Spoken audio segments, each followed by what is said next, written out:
Kalakip ng bagong taon at ang bagong pag-asa para sa mga magbabagong buhay. Yan ang pinatunayan ng higit 50 persons deprived of liberty sa Cebu na napalaya at muli nang nakasama ang kanilang mga pamilya bago magpalit ang taon. Para sa iba pang detalye live mula sa Talisay City na sa frontline ng balitang yan, si John Aroa. John, pakilarawan mo nga sa amin yung eksena dyan kanina dun sa mga pinalayang PDLs.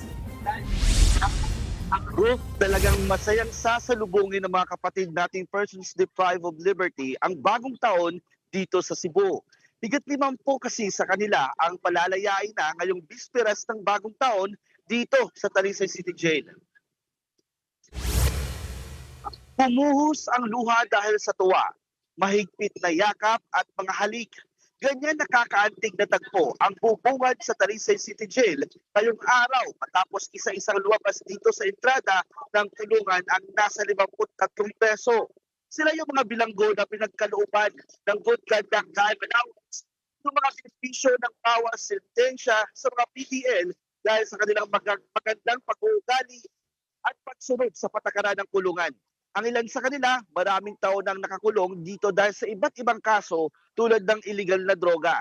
Laking pasasalamat ng mga PDL na ilang oras lang bago magbagong taon ay makakalaya na sila mula sa bilangguan. Simbolo raw ito ng bagong pag-asa, lalong-lalo na sa mga kaanak ng mga bilanggo na nag-uumapaw ang tuwa ng sunduin ang mga mahal nila sa buhay dito sa kulungan. Ayon sa pamunuan ng Talisay City Jail, nararapat lamang na pagkalooban sila ng JCTA lalo't naging maayos naman ang kanilang pakikitungo nila sa ilang taong pamamalagi sa loob ng bilangguan.